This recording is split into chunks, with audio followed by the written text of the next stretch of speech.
During a visit to a secluded house in the Adirondack Mountains with some friends, we found ourselves in a remote area surrounded by woods, with no one else around for miles.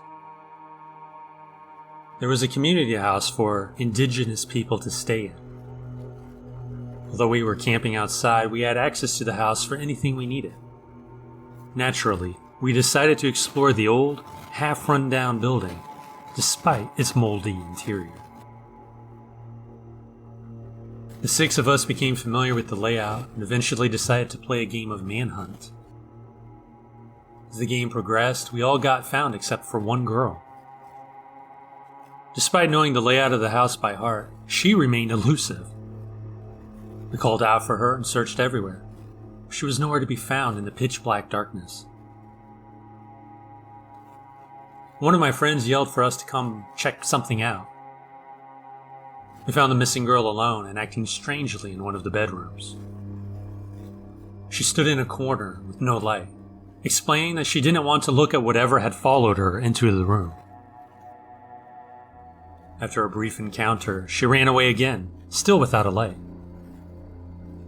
We searched for her for about 10 minutes until someone found her hiding in a bathroom.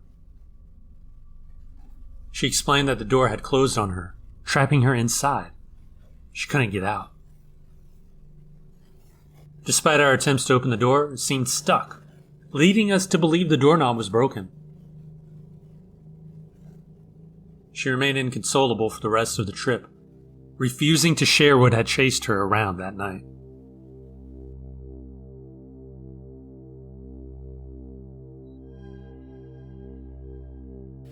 When I was about 9 years old, I attended an elementary school that my mom had also attended when she was younger.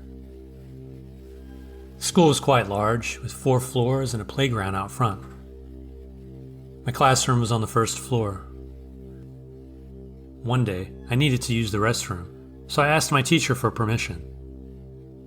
She granted it, and I made my way down the hallway.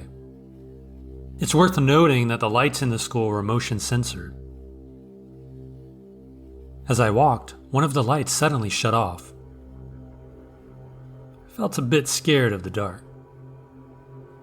I hurried along and the light flashed back on, which relieved me.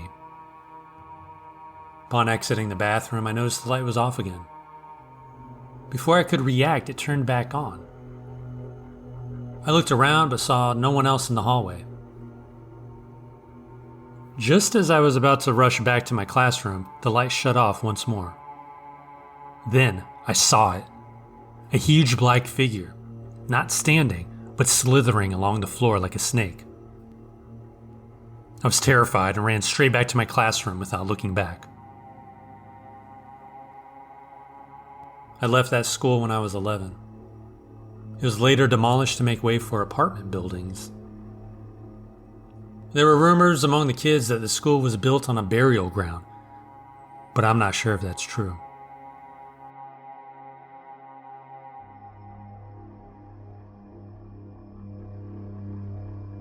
Last year I met a girl, fell in love, and got engaged. She had 2 little girls whom I grew to love dearly. We all moved into a house together in October. One morning, she told me she was pregnant. Knowing about her struggles with postpartum depression, we decided to use formula for the baby to ease the burden on her. I offered to help with night feedings to support her.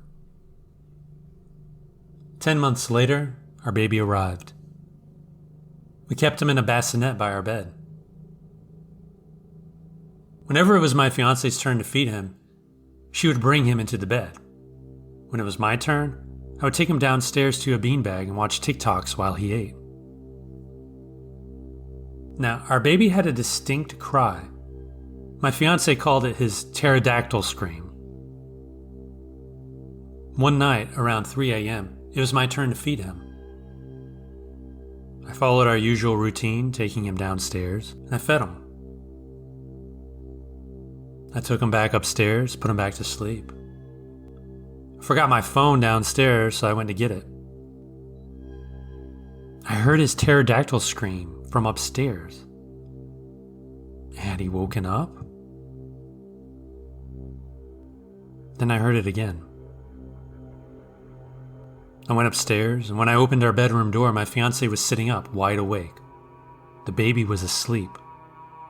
She said she heard the scream coming from downstairs. I checked on the children, and they were sound asleep. None of our pets were responsible either. They were sleeping. Weird. It's been a week now. No reoccurrence of those screams. Can't shake the feeling that I'm going to hear it again. And for some reason, it terrifies me.